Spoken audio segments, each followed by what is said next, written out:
TJ from Texas saying, do you think there are people who become mad at God and then become atheists? Hi, TJ.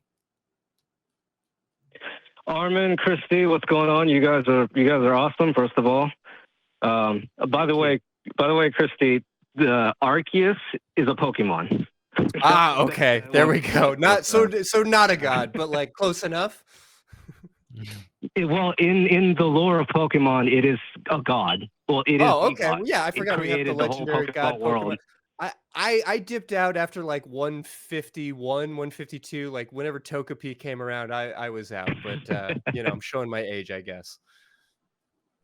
But yeah, as to your question, I'd love to hear you elaborate, but I guess I will just start by saying there are absolutely people who believe in God, become angry with him, and then become atheists. And some of those people eventually go on to host the Atheist Experience. So if you're looking for people who used to believe in God and then got angry and ended up here, yeah, I know him. He's me. Well, actually, that's not really my question. I'm not sure why the call screener worded it. Well, I guess I could kind of understand why they worded it that way. But no, I'm well aware that those people exist because I'm actually one of them. But that's kind of what I wanted to talk to y'all about.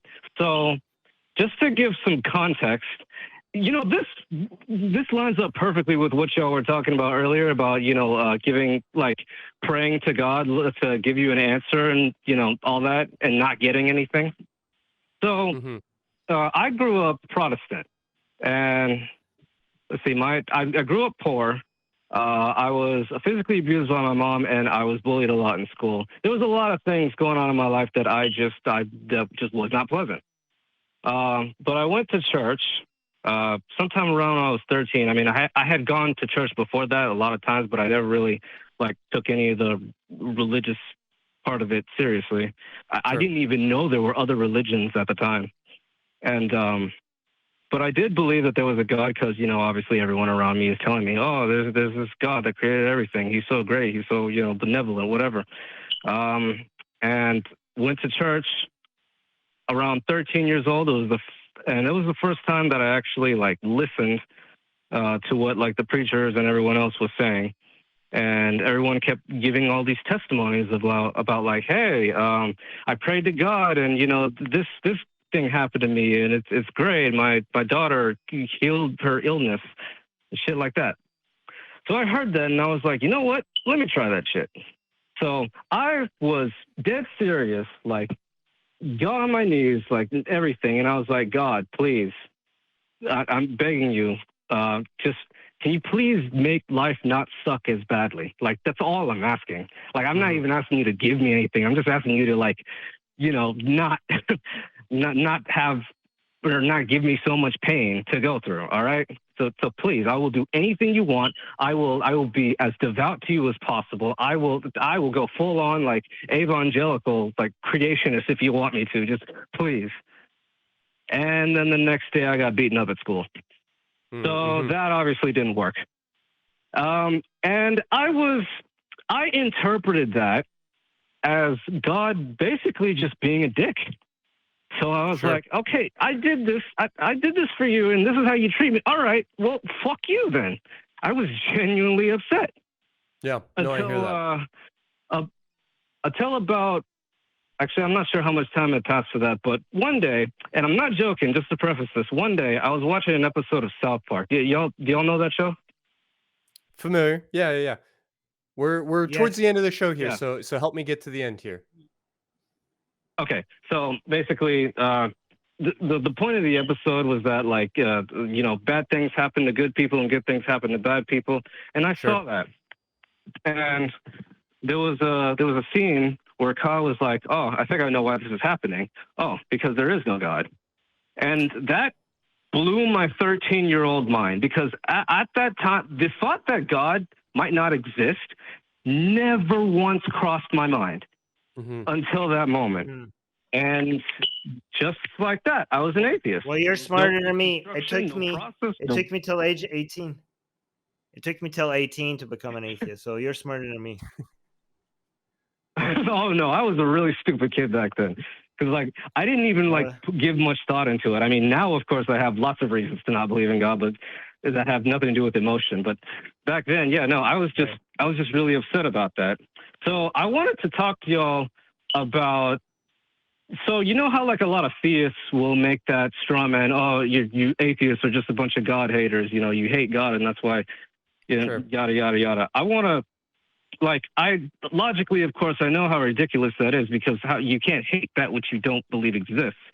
So I want to be like, that's stupid. No, you can. No, no, no. You can.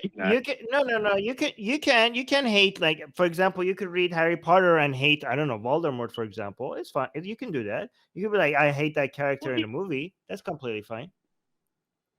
Well, no, I mean, well, okay, yeah, you could do that. I meant more so like hate in reality. Like, obviously, yeah, you can hate Voldemort, but you don't like actually have strong like what you say?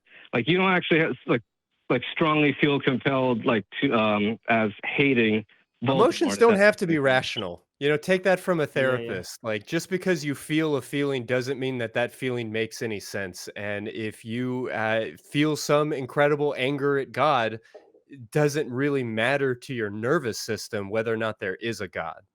You know, I can definitely say that I have some incredible anger at God, and I lead an exercise sometimes when I work with people on religious trauma, where I will have people write a letter to God, because it can be very powerful to express those feelings as if there was a God, even though we understand that there isn't. So I'm not sure if that quite attaches to what you're trying to get at here, but I'm not sure I really understand the thesis behind your call.